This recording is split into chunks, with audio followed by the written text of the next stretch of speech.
জন্য গীতা পাঠ করব।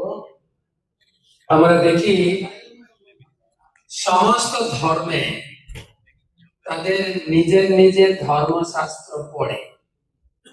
ইসলাম লোক তাদের কোরআন পড়ে, তারপরে খ্রিস্টান লোক কি পড়ে? বাইবেল পড়ে। শুধু আমরা হিন্দুরা গীতা পড়ি না। ইসলাম লোক তারা তাদের মা বাবা কোরআন পড়ায়, কিন্তু আমাদের মা বাবা এখন পড়িস না, বয়স হলে পড়বি। আমাদের মা বাবা গীতা পড়তে দেয় না। এখন না, এখন স্কুলের পড়াশোনা করিস, ক্যারিয়ার গড়তে হবে, যখন দাদুর মতো বয়স হবে তখন গীতা পড়বে। কিন্তু দাদুরাও তো গীতা পড়ছে না, দাদু দিদারাও গীতা পড়ছে না। ওই রিটায়ার্ডের পরে গ্রামের পাশের দোকানে বসে পেপার পড়বে, নাহলে তাস খেলবে। ঠিক কথা বলছি কিনা? তাহলে আমাদের যে ধর্ম চেতনা, কালকে যে আমাদের বিধায়ক এসেছিলেন, নিজের নিজের ধর্ম করো, বুক ফুলিয়ে করবে, আমি তোমাদের সঙ্গে আছি। তা আমাদের মা বাবা তো ধর্ম শেখায়নি, তো ধর্ম করব কি করে? এটা তো বুকে হাত দিয়ে বলা যায়। কোন মা বাবা, এখানে অনেক মা বাবা আছে, বলুন না আমার ছেলে মেয়েকে আমি গীতা পড়াই না। এটা বরং বলবে, ছেলে মেয়ে যদি গীতা পড়ে আমরা বাধা দিই, এখন না রে, পরে করিস, পরে পুরি পুরি করিস, এখন না। কিন্তু আমরা স্বামী বিবেকানন্দের নাম শুনেছি না? তিনি চিকাগো শহরে যখন লেকচার দিচ্ছিলেন, তার লেকচার দেওয়ার সময় ছিল মাত্র 2 মিনিট, কিন্তু এমন একটা কথা বললেন, 5 মিনিট হাততালি পড়েছিল। কি বলেছিলেন?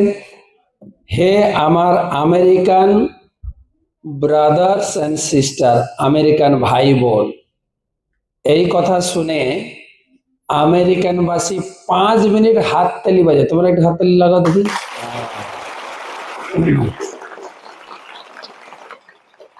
তো তিনি অনেক বড় লেকচার দিয়েছেন এবং হিন্দু ধর্মকে বড় করেছেন। আমাদের সনাতন ধর্ম, হিন্দু ধর্ম অনেক বড়। এবং তিনি বলেছেন, আমি হিন্দু বলতে গর্ববোধ করি।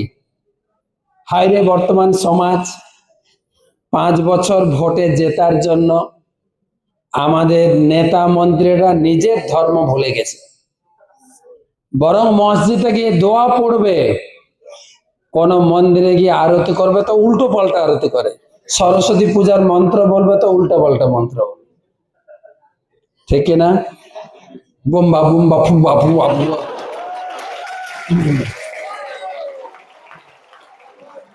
একটা হিন্দু ধর্মের একটা বড় অসম্মান।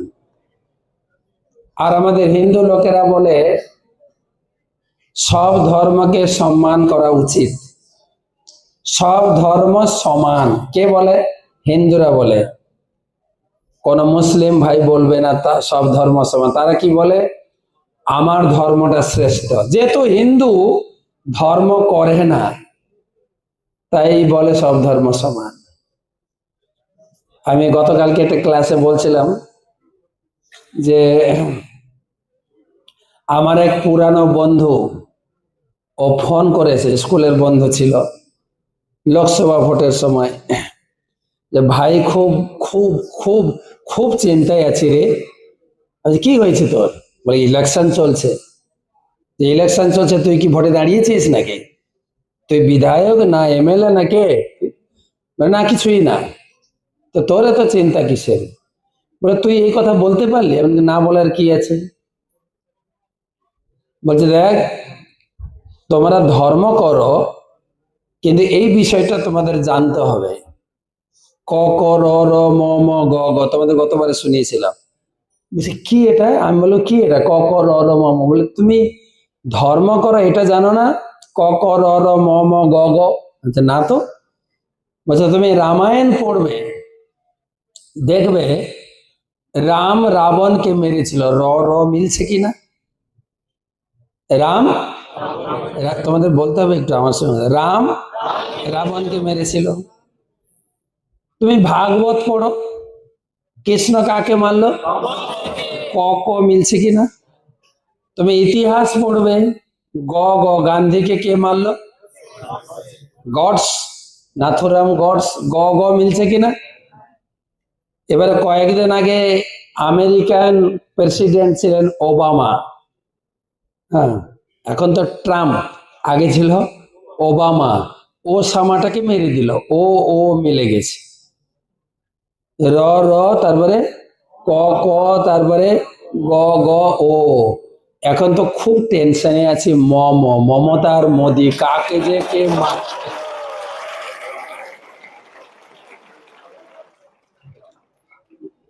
তো হিন্দু লোকেরা ধর্ম করে না, শুধু রাজনীতি চর্চা করে। মায়েরা একটু আধটু ধর্ম করে, তার আবার ধর্ম করার নিয়ম হচ্ছে একটা মোমবাতি বা ধূপকাঠি নিয়ে বাস। কেন ধর্ম করি, কার পূজা করি, একটু গীতা পড়ে দেখি, পড়ে না তো।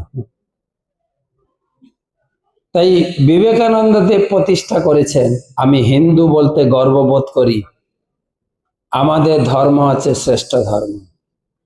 তিনি যখন স্টেজ থেকে লেকচার দিয়ে নামলেন, একজন আমেরিকান প্রশ্ন করছে, আপনার ধর্ম যদি বড় হয়ে থাকে গীতা কেন নিচে। ওখানে সব ধর্মের বই ছিল, গীতা, ত্রিপিটক, কোরআন, বাইবেল সব ছিল, গীতা ছিল নিচে। তাকে প্রশ্ন করা হলো, আপনাদের ধর্ম যদি বড় হয় গীতা নিচে কেন। বিবেকানন্দ বলেন, ওই জন্যই তো বলেছি আমাদের ধর্মটা বড়। বুঝে মানে, দেখবেন প্রমাণ করে দেব, যে গীতা টান দিয়েছেন সব গ্রন্থ হুড়মুড় হুড়মুড় করে পড়ে গেছে। তো অর্থাৎ আমাদের গীতা সবাইকে ধারণ করে আছে, আমাদের ধর্ম শ্রেষ্ঠ ধর্ম। আর শুধু তাই না, তোমরা তো পড়াশোনা করছো, ইতিহাস পড়ছো, ইতিহাস ভারত স্বাধীন হয়েছিল কত সালে, 1977 সালে, হ্যাঁ 47, ওকে, 30 বছর আগে, আমি 30 বছর পরে বলেছি। তো 1947 সালে আমাদের দেশের তাবড়ে তাবড়ে নেতা ছিল, রক্ত ঝরা বক্তৃতা সেই নেতাজি সুভাষচন্দ্র, আমাকে রক্ত দাও আমি তোমাদের স্বাধীনতা দেব। লোকটা হারিয়ে গেছে, অনেক রক্ত দিয়েছে কিন্তু স্বাধীনতা দেয়নি। জানি না কি পরে আবার বেরোবে কোথা থেকে, কোথায় পালিয়ে গেছে। আমাদের দেশের মেদিনীপুরের ক্ষুদিরাম বোস টেবিল চাপড়াতে চাপড়াতে মরে গেল, সেও গেল। বিনয় বাদল দীনেশ, মেদিনীপুরের আরেকজন ছিলেন আমাদের মাতঙ্গিনী হাজরা, তারাও সব উড়ে গেল। বাংলার কোন লোক ভারতকে স্বাধীন করতে পারলেন না। ইতিহাসের পাতায় তাদের নাম পড়ি আমরা, কিন্তু কার্যকলাপে।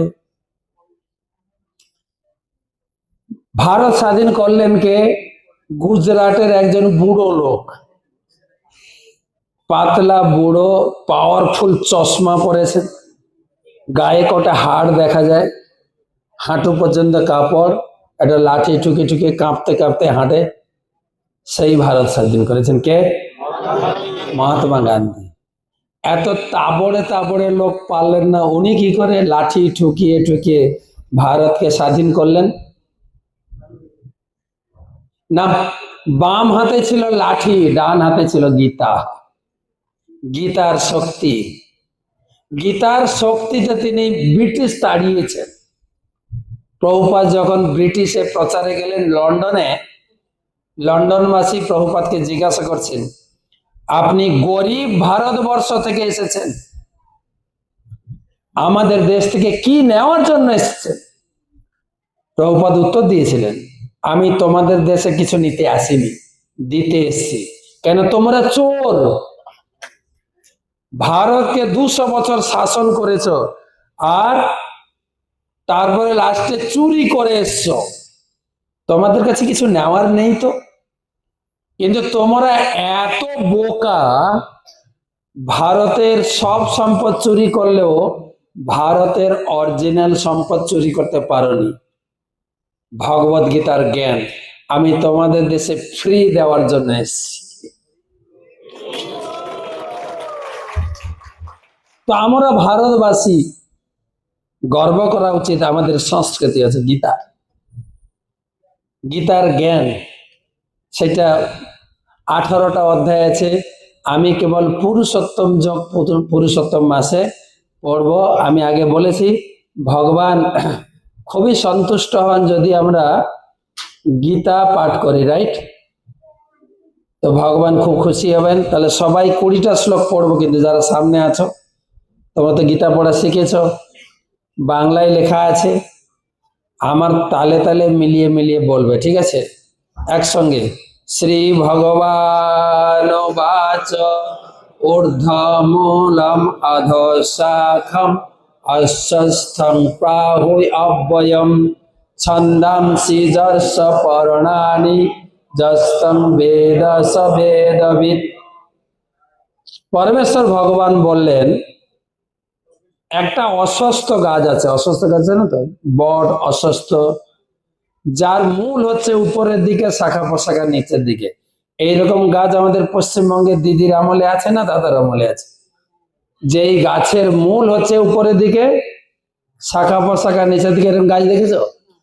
হ্যাঁ না? জোরে বলো। এই পাস ফেলের কোনো, না বললে যে প্রসাদ দেওয়া হবে না, হ্যাঁ বললে যে প্রসাদ পাবে, ওইরকম না, কিন্তু যা মনে আসে বলো। এরকম গাছ দেখেছো? না দেখেছো? দেখো তো গাছ, এরকম গাছ দেখে গেছে কিনা?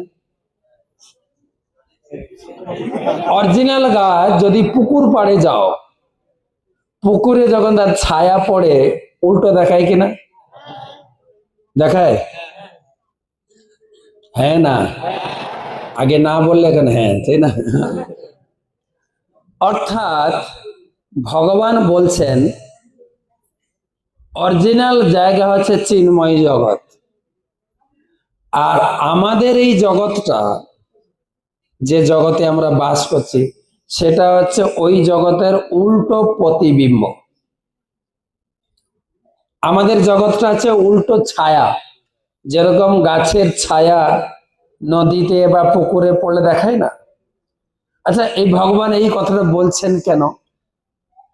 এই দেখো উল্টো উল্টো যে ছায়া দেখছি, ধরো এটা হচ্ছে তোমার নারকেল গাছ, রাইট? এটা হয়তো নারকেল ডাব ধরেছে, এর ছায়া পড়েছে, এখানেও না ডাব নারকেল ধরেছে, কিন্তু তুমি যদি জলে ঝাঁপ দাও এই ডাব পাড়ার জন্য, এত বড় গাছে আমি উঠতে পারবো না, জলে ঝাঁপ দিয়া ডাব পারবো, পাবে তো? হ্যাঁ না?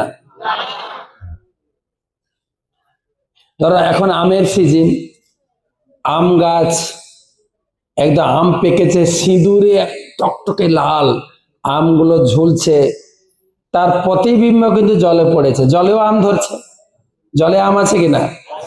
কিন্তু জলে ঝাঁপ দিলে আম পাবো কিনা? না। ভগবান বুঝাতে চাইছেন এই জগৎটা হচ্ছে চিন্ময় জগতের ছায়া বা প্রতিবিম্ব। তাহলে এখানে আমরা কি করে সুখ পাবো? যত তুমি চেষ্টা করো না কেন, সুখ তুমি পাবে না। আর কি না, আমরা জন্ম গ্রহণ করেছি কান্না করে। আমি জানি না, মা জানে, মা জন্ম দিয়েছেন জানেন। আমরা জন্মগ্রহণ করেছি কান্না করতে করতে ভূমিষ্ঠ হয়েছে। এখন হয়তো বাচ্চারা কাঁদে না, কেন? ডাক্তাররা পেট কেটে বের করে দিচ্ছে। আগে ছিল, আমাদের গ্রামে একটা প্রথা ছিল, যার বাড়িতে কোনো বাচ্চা ভূমিষ্ঠ হবে, গ্রামের সব মহিলারা ছুটে যেত, আগে বাচ্চার মুখ দেখবো। আমার মা ছুটে যেতেন, বাবা জিজ্ঞেস করতো কোথায় যাচ্ছ? ওই বৌমার বাচ্চা প্রসব হবে, যাবো। তো এখন থেকে গিয়ে কেন বসে থাকবে? বাচ্চা হলেই বাচ্চা তোমাকে ডাকবে, তখন যেও, মানে কাঁদবে, তখন যেও। তো আমরা কান্না করতে করতে জন্মগ্রহণ করেছি। কান্না ইংরেজি, তোমরা তো পড়াশোনা করছো, কান্না ইংরেজি হচ্ছে হ্যাপি। হ্যাঁ, তাহলে কি করে এলো হ্যাপি বার্থডে? জন্মালাম কান্না করে, আর হলো হ্যাপি বার্থডে। এ খ্রিস্টান কালচার। দুঃখকে কেন মনে করে লোকে যে আমার ওই সেদিন কি আনন্দ ছিল না, কি আনন্দ না কান্না করে করে জন্মগ্রহণ করেছে। বাহ। তো আমি বলছি না যে তোমরা হ্যাপি বার্থডে করবে না, হ্যাপি বার্থডে করো, কিন্তু কথাটা মিথ্যা। আগেকার দিনে আমাদের সময় আমাদের জন্মদিনগুলো মা কেমন পালন করতো, চল ঠাকুর মন্দিরে চল, পূজারীকে বলতো আমার ছানাটার আজকে জন্মদিন, একটা আশীর্বাদ করো, ঠাকুর মশাই ঠাকুরের চরণ থেকে তুলসী পাতা বা বেল পাতা ফুল নিয়ে মাথায় একটু আশীর্বাদ বিড় করে কিছু মন্ত্র বলতেন, আর ঘরে এসে মা একটু পায়েস খাইয়ে দিতেন। আর এখন ওইসব নেই, কিন্তু পায়েসও নেই, ঠাকুর পূজাও নেই, এখন হচ্ছে কেক কাটি, কেক না কেক কাটি, লাথি মারো সবাই, কেক কাটিং, এসব খ্রিস্টান কালচার। হ্যাপি বার্থডে, এটা করো তোমার অসুবিধা নেই, কেন ওটা ইনকামও আছে, কিছু গিফট পাবে, ওইটা আমি করতে মানা করছি না, কিন্তু কথাটা সত্য নয়। তো সেই গাছ, যদি আমাদের জগৎ হচ্ছে দুঃখময় জগৎ, বা গীতার আরো পড়বে তোমরা অষ্টম অধ্যায়ে, এই জগতের নাম রেখেছেন ভগবান দুঃখালয়ম অশাশ্বতম। এই জগতে কোনো প্রকার সুখ নেই। যেরকম আমরা দোকান লিখে দোকান করে দোকানের নাম রাখি, উমা বস্ত্রালয়, গোবিন্দ ভোজনালয়, গণেশ বাসনালয়ের নাম রাখি না। ঔষধালয় থেকে কি পাবো? ঔষধ। বস্ত্রালয় থেকে বস্ত্র, ভোজনালয় থেকে ভোজন, বাসনালয় থেকে বাসন কোসন পাবো। ভগবান এই জগতের নাম দিয়েছে দুঃখালয়, কি পাবো? কেবল দুঃখ, কেবল দুঃখ, আর কিচ্ছুই পাবেন না। আর অনুভবও করছি, আমরা অনুভব করি, কিন্তু সবাইকে বলি না আমার দুঃখের কথা। শুধু দেখা হলে দাদা কেমন আছেন, কি উত্তর হবে? ভালো আছে। কেউ বলে না যে আমার ভিতরে জ্বলছে। মা বাবাও বলে না, মা বাবা বরং ছেলে মেয়েকে উৎসাহ দেয়, পড়াশোনা করিস, পড়াশোনা করে যে গাড়ি ঘোড়া চড়েছে, ভালো করে পড়িস, চাকরি পাবি, ভালো বিয়ে করতে পারবি, সংসার হবে, আনন্দ পাবে। তো বাচ্চারা যদি মাকে ওই বাবাকে জিজ্ঞেস, তোমরা তো পড়াশোনা করেছো, অনেক টাকা ইনকাম, ঝগড়া করো কেন? কেন এই এসব দেখিস না তো, তোকে যেটা বলছি সব। একটা সার্কাস ছিল আমাদের আনন্দবর্ধন প্রভু বলে, সার্কাস। একটা মেলাতে সার্কাস বসছে, সার্কাসের নাম হচ্ছে 4 আনার কানমলা। প্রভু ভালো করে বলতে পারে 4 আনার কানমলা।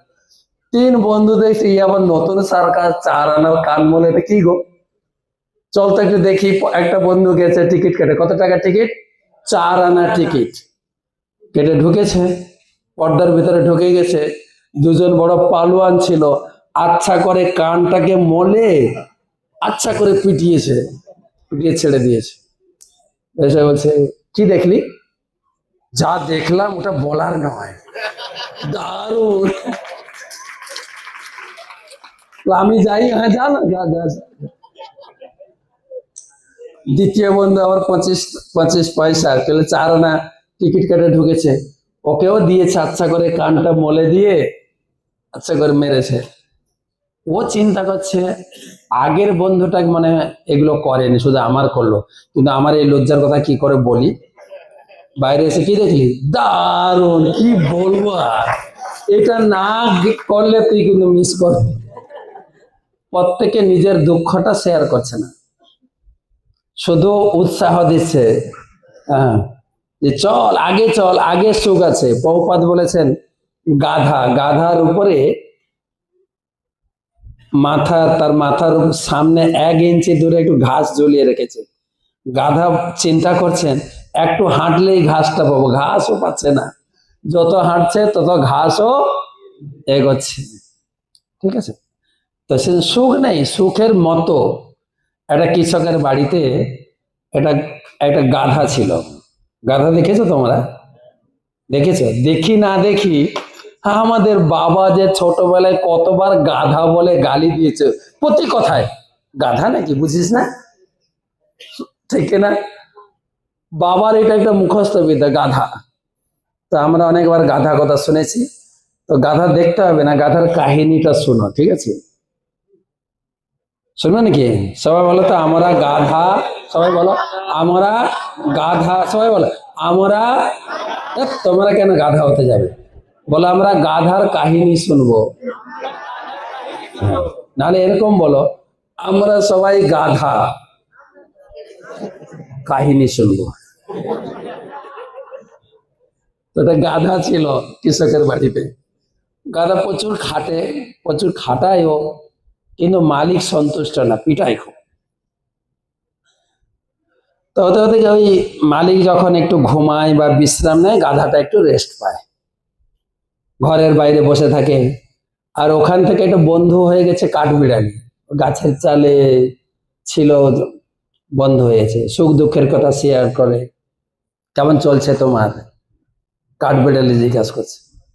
মালিকের বাড়িতে তো ভালো মন্দ খাচ্ছ না? আরে দূর, আর বলিস না, এই মালিকটা এত পিটায় আমাকে, আর সহ্য হয় না। দেখ, বয়স তো হচ্ছে, আগের মতো আর খাটতে পারি বল? এই মালিক যে বুঝে না, ও মনে করে আগের মতোই যেন আমি খাটি,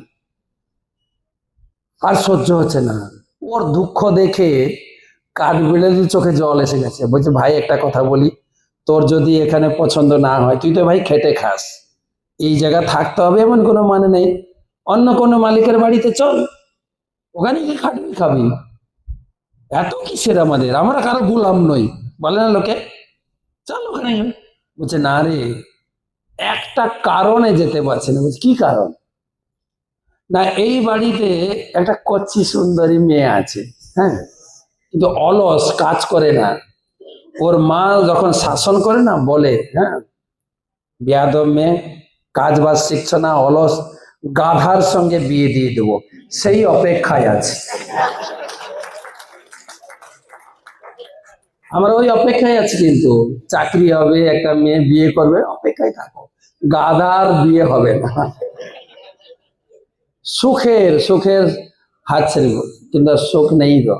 তো ভগবান বুঝাচ্ছেন যে প্রকৃত সুখ পেতে গেলে প্রকৃত গাছ মানে ভগবত ধামে যেতে হবে। প্রভুপাদ আমেরিকায় গেছেন, অস্ট্রেলিয়া গেছেন, সব জায়গায়। আমেরিকায় গিয়ে বলছেন যে তোমরা তো আমেরিকান বাসী, তোমাদের টাকা পয়সা, ধন দৌলত সব কিছু রয়েছে, সুখ নেই কেন? সব হিপি হয়ে গেছে না? টাকা পয়সা ধন দৌলত সুখ দিতে পারে না। সুখ পেতে গেলে তোমাকে ভগবানের সঙ্গে যুক্ত হতে হবে। আমরা যদি বিচার করি, আমি দেখেছি ছোটবেলায় আমাদের যে পরিবার ছিল, দাদু, তাদের বাড়িতে কতগুলো সন্তান ছিল? 6টা, 8টা, 10টা, তাই না? ছিল ভক্তিবিনোদ ঠাকুরের 13 জন সন্তান ছিল। আর এখন আমাদের কটা সন্তান? হাম দো হামারে এক। আর অন্য সম্প্রদায়ের হাম দো হামারে 20। ঠিক না? আমরা খুব চিন্তিত, কি করে খাওয়াবো, কি করে পড়াবো। তখনকার দিনে চিন্তা করো, আমাদের দাদু বা বাবারা যারা ছিলেন, 5, 6টা, 8টা সন্তান, ইনকাম কি ছিল? কেবল একটা চাষ করতো, ওই বর্ষাকালে ধান চাষ। সারা বছর কোনো ইনকাম নেই, কেবল ধান চাষে 4 মাস খাটতেন, আর 8 মাস একদম আনন্দ আয়াসে ঘুরে বেড়াতেন, আত্মীয় বাড়ি, এখানে মেলা, ওখানে। কিন্তু আমাদের এখন সময়ই নাই। ইনকাম তো প্রচুর, 3টা চাষ হচ্ছে, অনলাইনে ইনকাম। দিদি চাকরি দিয়েছেন, দিদি আবার ভাতা দিয়েছেন, তাই না? একজন লোক বলছে, ভাতাই পাবো, কোনোদিন ভাতার জুটবে না। তারপরে সাইকেল শ্রী, গম শ্রী, মৃত্যুশ্রী, কত কি দিয়েছে, তাতেও পেট ভরছে না আমাদের, তাতেও চিন্তা। সারাদিন চিন্তা করে মাথা চুলকাচ্ছি, মাথা চুলকাতে চুলগুলো পড়ছে, আবার টিভি আর পেপার দেখছি, সব চুল পড়ে গেল রে, কি লোশন লাগাবো করছে লোকে। আর আমাদের তো লোশন কেনার পয়সা নেই, মাথা নাড়া করে ভজন করছে। তো চিন্তা লোকে, কারণ হচ্ছে যত ভগবান থেকে দূরে সরে যাবে, তত জীবনে কষ্ট নেমে আসবে। এর কোনো উপায় নেই। কিন্তু আগেকার দিনে লোক টুকটাক কাজ করতেন আর ধর্ম করত, সকাল সন্ধ্যা হরিনাম করতেন। আমি দেখেছি আমার দাদুকে প্রতিদিন সন্ধ্যায় হেরিকেন জ্বালিয়ে হরিনাম করতেন। কার্তিক মাসে সারা মাস বেদ পুরাণ পড়তেন, দেখেছি চোখে। আর এখন আমরা ধর্মের ধ মানি না, শুধু ইনকাম শুধু ইনকাম শুধু ইনকাম, তাতেও পেট ভরছে না। আগেকার দিনে লোক খেত, এক বালতি ডাল খেত। আমি শুনেছি আমার দাদু 50টা লুচি আর এক বালতি ডাল খেতেন, ছোলার ডাল। আর এখন 2টো লুচি খেলেই চিন্তা করবো পেট খারাপ হবে না তো, না লুচি খাবো না। আবার ভাত খাবো তো কোথায়, এইটুকু ভাত খাবো, ঠিক কিনা বলো? আমাদের দাদু যারা এখনো বেঁচে আছে, খাওয়ার দেখবে থালা ভর্তি করে গপাগপ করে খায়। আমরা খেতেও পাচ্ছি না, ইনকাম প্রচুর, যাচ্ছে কোথায়? তাই কলকাতার গাড়ির পিছনে লেখা লেখা আছে, আগের মতো সুখ নাই, ঠিক না? বা কেউ লিখেছে, সুখ স্বপনে শান্তি সুখ নাই। কেন আমরা ভগবান থেকে দূরে সরে যাচ্ছি? ভগবান জন্ম দিয়েছেন, ভগবান খাবার দেবেন। জন্ম দিয়েছেন যিনি, আহার যোগাবেন তিনি। তুমি দেখো তো, আমরা মানুষরা প্রত্যেকের কিছু না কিছু ইনকাম আছে, কার চাষবাস, কার ব্যবসা, কারো চাকরি। সরকারের উপরে আমরা নির্ভর করি না, কিন্তু সরকার দেয় বলে ছাড়বো কেন? কিন্তু সরকার না দিলে আমরা বাঁচবো না, বলো? প্রত্যেকের কিছু না কিছু ইনকাম আছে, কম বেশি ইনকাম আছে। বরং পশু পাখির ইনকাম নেই। তারা না কলেজে পড়েছে, তাদেরকে না পার্থদা চাকরি দিয়েছে, বলো? সরকার তাদের কেন খাওয়ায় না? কোন সরকারকে শুনেছ, কেন্দ্রীয় সরকার কি রাজ্য সরকার, যে আমাদের এই মায়াপুর এলাকায় কয়েক হাজার কোটি পিঁপড়ে আছে, আমরা পিঁপড়েদের জন্য 1000 কোটি টাকা বরাদ্দ করলাম, গুড় কিনে খাও? শুনেছ কোন? না তো। মানুষের ইনকাম আছে, মানুষকে খাওয়াবে। বঙ্কিমচন্দ্র বলেছেন, তেলা মাথায় তেল দেওয়া মনুষ্য জাতির রোগ, বলেছেন। মানুষকে খাওয়াই সরকার, কেন্দ্র সরকার হোক রাজ্য সরকার হোক। কিন্তু পশু পাখি কীট পতঙ্গ যাদের ইনকাম নেই, তাদেরকে খাওয়ায় না তো। কেন তাদেরকে খাওয়ায় না? না তাদেরকে খাওয়ালেও বুথে গিয়ে ভোট দেবে না, খেয়ে পালিয়ে যাবে সব। তাই সরকার মানুষকে খাওয়ায় কিসের জন্য? কিসের জন্য? না আমি 5 বছর বসে খাবো, এই জন্য তোমাকে খাওয়াচ্ছি। ভোটের আগে সব বলছিল না, সায়নী দিদি বলছিল, দিদির খাবে, সাইকেল নেবে, ট্যাব নেবে, কন্যাশ্রী নেবে, রূপশ্রী নেবে, লক্ষ্মীর ভান্ডার নেবে, আর দিদিকে ভোট দেবে না। নীরব হারাম কোথা। সে সায়নী কোথায় গর্তে ঢুকে গেছে, খুঁজে পাওয়া যাচ্ছে না। তো প্রশ্ন হচ্ছে, কেউ কাউকে খাওয়ায় না, খাওয়াने वाले भगवान। चींटी को कौन भर देते हैं, हाथी को मन भर देते, ও দয়ানিধি सबको देते हैं। চিটি মানে পিঁপড়ে, পিঁপড়ের চালের এক কোনা হলে তার দিন চলে যায়, পিঁপড়েকেও খাওয়াচ্ছেন ভগবান। আর তিনি হাতির কয়েক মন খাবার লাগে, হাতিকেও খাওয়াচ্ছেন। আর আমরা মানুষ সারাদিন 3 বেলা হিসাব করলে ম্যাক্সিমাম 200 গ্রাম চাল খাই, কিন্তু ইনকাম করছেন কত, যাচ্ছে কোথায়? কোথায় যাচ্ছে টাকা? না, আরো ইনকাম করলেও আপনি সুখ পাবেন না। কেন? এটা হচ্ছে চিন্ময় জগতের উল্টো প্রতিবিম্ব। ক্লিয়ার?